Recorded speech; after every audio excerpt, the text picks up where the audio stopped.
limited amount of time with our live guest from Arizona, and that'll be Will Brennan. But Will Brennan's brought to us today by FanDuel. You can get buckets on your first bet with FanDuel, America's #1 sportsbook, because right now, new customers get $150 in bonus bets with any winning $5 bet. That's $150 if your bet wins. You can bet on all your favorite NBA players and teams with quick bets, live same-game parlays, exclusive props, and much, much more. Just visit FanDuel.com/UCSS and shoot your shot. FanDuel, an official partner of the NBA, an official partner of the Ultimate Cleveland Sports Show. And if you want to have some money in your pocket come October, you should bet on the over alternate home run total for Will Brennan this year. I'm going 44.5 on the over for my guy Will Brennan, who joins us again. 44.5. 44.5. That's a lock. That's a lock. What's up, No Will? pressure, Will. You need to hit 45 home runs this year. We can't hear Will. Your mic is muted somehow. No, and turn his mic on. We're getting audio levels. You got to turn it back up. Hold on, Will. Will. That's on us. We were messing with the audio board this morning. Wow. Can we hear Will now?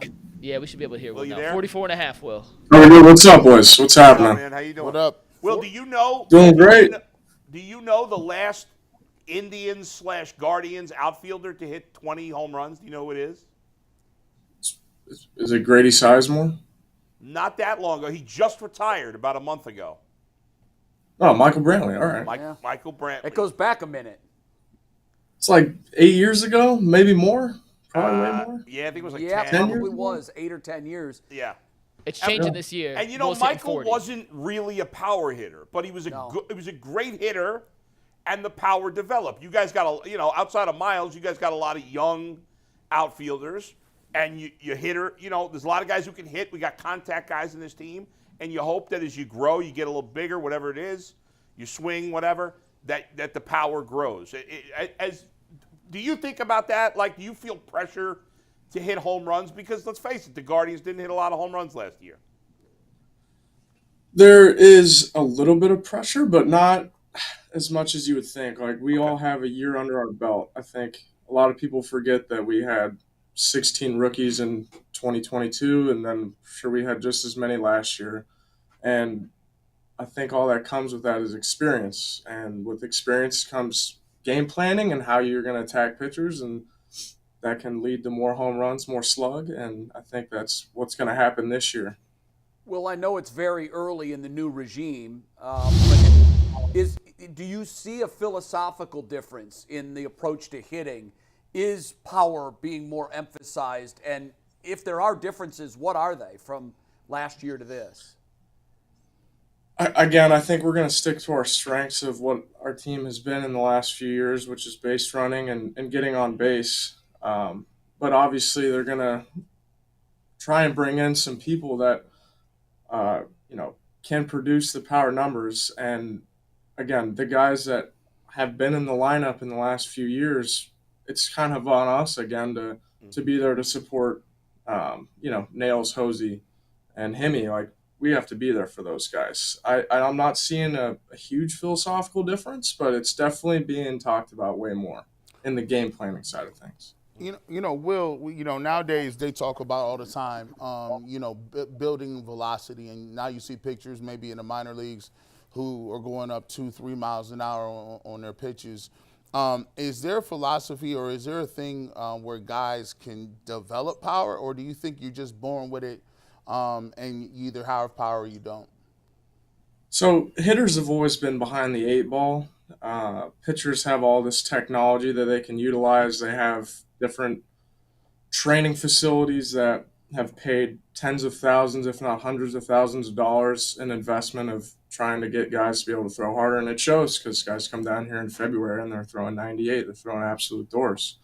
But there's just not that type of place for hitters. And it's kind of on you. It's kind of on your organization. I mean, there's a couple places out there that are trying to preach more power. But again, it's all about being on the barrel and all about being able to catch a ball out front and taking your chances. And so the more that you can anticipate and do that, the more it'll lead to home runs. Well, obviously experience has a lot to do with it too. I mean, you made a great point about you guys being so young in 22, and you probably arrived a little ahead of schedule. And I think for some fans, it was a little disappointing that there was a setback last year. I think it really drives home the point just how great and how uncommon what you guys did in 2022 really was. Last year, before the season started, we talked to you about, we said, what are you working on in the offseason? I remember you told us you were working on catching up to the higher fastball. And I watched you a lot last year, and I specifically noticed that there was improvement in that area. That was a pitch that you were able to better handle last year than the year before. What weakness in your game did you notice and work on this offseason and are continuing to work on that you hope to show improvement in this year? To be honest with you, Jay, I mean, that high fastball is not going anywhere. And again, it's a weakness for a lot of guys. And I think, again, this offseason I continued to hound that. It's simply sticking to my approach. And if I have to take that pitch, like, not everyone's going to catch up to 100-mile-an-hour Garrett Cole fastball top of the zone. It's just not a thing. Like, you might see it as a highlight on SportsCenter, but that's one in every probably 100 pitches from that guy. So being able to hone in an approach that, allows you to be successful in better zones. And again, that comes with at-bats, that comes with experience. And the big league level is different than the minor league level. Like, all of us had amazing success at the minor league level. It's all about that adjustment period, like we just talked about, of getting at-bats and getting experience, which we have now. So, Will, what was going through your mind when Jose Ramirez knocked Tim Anderson the bleep out last year? Oh, man, I don't know. My first instinct is hopping over that fence and trying to go help out. I think the first person I saw over there was Nails, which is, right up Nailor's alley, just to be right there. I don't know. The first person I ran into was Yasmani Grandal, so at that point I was out of it. I'm not going to mess with that man. Smart man, Will. Yeah. Chiseled individual, and he's a salty vet, so I didn't want to go that route. But I don't know. TA was kind of egging that on, and sometimes that's karma for you. So. Mess around and find out, right? By the way, I know that this is not something the Guardians are going to do, but I'm curious. Tim Anderson is a free agent right now. I actually saw a story this morning that he may be close to a deal with the Marlins, possibly. I didn't get a chance to read the whole story. But in theory, if the Guardians did sign Tim Anderson, would that be possible? Like, could that be overcome, or is he no way? I don't think there's a shot in hell that he would sign here. I didn't think so. Speaking of fighting, we had Stephen Kwan on earlier in the week, and I said to him, "You're in a bar, you're getting into a fight. Who's the one teammate you got to have with you?" And for him, the answer was obvious. I want to see if you have the same answer. I mean, Jose has like stone hands. Like, that is something that's not seen around the world. Yeah. He has like UFC fighter type hands, but I'm gonna go with Josh Naylor. That's what he said. My guy. Yeah, that's what he said. He kind of like takes care of the guys. If you, Stephen was like that. Josh is kind of a teddy bear. He's a nice Canadian guy, but if you wrong one of his guys, you disrespectful to one of his guys, he's gonna let you know. Is that a fair description? It's a fair assessment. Best teammate in the world. A guy that'll do anything for you. And if we got into a bar fight, he's going to be the first one to throw a punch. I like it. Hey, Will, what's your early impressions of the new manager, Stephen Vogt? And, it's really not fair to Stephen. I'm sure he knew this when he took the job. There's going to be a million comparisons to a guy that you just can't compare to. Tito is one of a kind, and he's really not replaceable. He's got to come in and be his own man. But what has that transition been like so far for you? It's been fantastic. He has a way about him of teaching the game, and obviously he's fresh out of playing, which is, I don't know, that's obviously the wave of managers now that are coming into the game.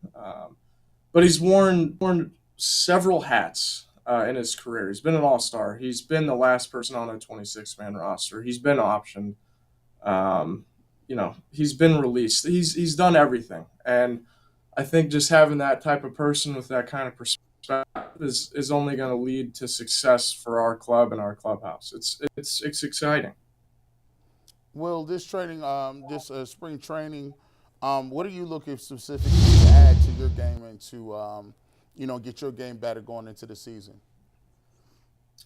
Made several adjustments in the off season, working down in Texas, and again, it's just going to be getting out there and playing, and again, showcasing the adjustments that I made. Obviously, we're gonna talk about the power numbers, and that's obviously going to have to happen. If I want to stick around, it's just the way that the game's evolving. So we're going to stick to a really good approach, have a really good plan every day, and whatever happens, happens from there. But you can't really focus on the results at this point. We're just going to be process-oriented, and whatever happens, happens. I like that. Well, anything you want to talk about or touch on specifically, things that you worked on? Yeah, so last year my hands kept hiking up higher and higher. It seemed like I was Craig Counsell by the end of the year. Something that got away from me. But, baseball is a funny thing where you do something every single day, and if you don't change it, bad habits are created, and that's what happened in between the years of, I guess, just last year. So the fact that I was able to even hang around in Cleveland last year was a blessing. But definitely, I lowered my hands and honed in an approach that I think is going to be successful at the big league level. I asked you about your reaction when you saw the Jose Ramirez punch. Let me ask you, what was your reaction when you heard about Shohei Ohtani's new contract? Ooh, that's good for the licensing checks right there. I'll tell you that much. Yeah, that's it. Unbelievable, but he deserves every bit of it. It's crazy. He's amazing. There hasn't been a player like that in our lifetime. I don't think there will be. I know there's a kid at Florida he's a lefty, throws 100 and hits bombs, but Shohei's doing it at the highest level possible. So until that next person comes along, he deserves every bit of it. And it's going to be exciting to play the Dodgers. They've created kind of a Miami Heat all-star team down there from 2012. So it'll be fun. Well, I got one quick one for you. Are you surprised more players don't at least try the Shohei route of pitching and hitting? Because you look in college. Haven't let them, Mike. What do you say? Teams haven't let players do Well, it. but I'm saying but in they college, might be more prone to there are a lot. Now. There are a lot of guys in college who are the team's ace, and also they're 3-hitter on days they're not pitching. Yeah. Do you think maybe with the success Shohei's had, and Jack Caglione's the guy at Florida you mentioned, there was a guy at UConn who was drafted by the Giants who was a pitcher hitter. I'm not sure he's gotten the chance at the major league level, but are you surprised there aren't more cases like Shohei, just based on how dominant some guys are at both facets of the game through some pretty high ranks like college, and maybe it's something that happens more on the pro level now that Shohei's proving it can be done? Yeah, I think those guys are unicorns, like you said. You just mentioned like only 4 people out of, a few thousand players, so it's just super rare. And speaking from experience, I pitched in college and did the whole thing, and it's really, really hard. It is really hard, and as someone who prided themselves in trying to win and be there for my team, like it is tough on the body at the end of the day, and I'm blessed to just be thrown 300 feet away in the grass. So I don't know. Maybe we'll see it just the way that the game's evolving, but for right now, stick with Shohei and enjoy that. I know you have to leave. We're going to continue talking Guardians when you're gone, and the question that's next up on our schedule here is a really tough one, and I don't know if you struggled with this, Bull, or not, but it gave me sort of encouragement for how good this pitching staff is. We're going to talk next about which pitcher on the staff has the best chance to win a Cy Young. Bieber, Bybee, McKenzie, Williams, Allen, Clase. That's really, I think all those guys have to be in some sort of conversation because they've all had a great deal of success. What say you about which one of these guys has the best chance to win a Cy Young? Shane looks really, really good. He's getting back into the shape that he wants to be. Obviously, he already has a Cy Young, so let's let him have that. I'm going to roll with my 3 rookies from last year, my 3 guys that I came up with in the minor leagues.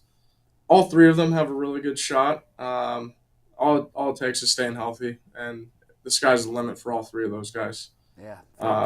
I'm going with Gavin. I'm gonna go with my lefty. I'm gonna go with Logan Allen. That's my Nice. pick. All right. Very good. Yeah. If they have, I mean, obviously they had success last year in certain levels. If they have that big jump from year one to year two, this team can stick around in a division that is certainly winnable. One last thing before we go, you just slipped in there a little bit that you were a pitcher in college. What was the scouting report on you as a pitcher? What did you have? How hard did you throw? What was your best pitch? Just strike out anybody famous? I have a Kyler Murray strikeout, which is not really saying much considering he's in the NFL. Still, it's kind of cool. He's top 10 pick. Yeah, he was a high pick. Little name drop. It's all right. Yeah, that's good.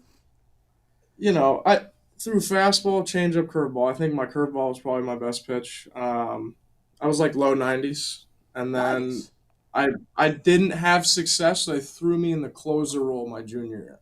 But I started out as a starter. Are you then? I know this is bad because when it happens, it usually means you're on the wrong end of a blowout. I was going to ask the same question. But you have to be politicking, I would think, with Vogt to let me pitch if it gets into that situation, right? I mean, who's going to be any better? Usually those guys come in and throw lollipops at like 70 miles an hour. I'm scratching at the bit to do it. I'm gonna have to fight Miles Straw because he's a huge. He wants to do it and he can do it. He's not throwing 90 though. No, but they don't want you to get hurt, and so just watching David Fry be the sacrificial lamb last year against the Twins. Like, I want to see Josh Naylor on the need. mound. I mean, that would be kind of funny. Naylor on the mound at Yankee Stadium. Yeah, that would be good. That would be, oh my gosh, unbelievable. I bet he would try and throw as hard as he could, and I don't know what happened. And one might just get away. You never know. Hey, Will, it's always a pleasure to have you on the show. We wish you nothing but great success in the coming season. We have high hopes for you and high expectations, as I know you do. And we'll see you down there next week in Goodyear. Hopefully we'll have some sunshine and warm weather. Awesome, guys. Appreciate y'all. Thanks, Will. All right, take care, Will. Yeah. Awesome. Will Brennan, hey, he'd be my guy. Bring him in. Put him on the mound in a blowout. I'd love to see that. Well, Could you sneak Will Brennan into your 55 and older league as a ringer pitcher for First next of all, year's Greater it's a Cleveland 50 and older Championship? league. 50 Let's and older, not gas Mike. it. Sorry, 50 and older league. You know what? I'm so bummed I didn't bring I got my World Series championship ring. Well, you got the trophy behind you. I know I did sneak that in here, but I wanted to bring the World Series championship I don't ring to think show Will that Brennan's off. passing for 50. No, there's not a chance he could come in there. And for starters, I'd say the hardest thrower in our league is probably in the mid-80s.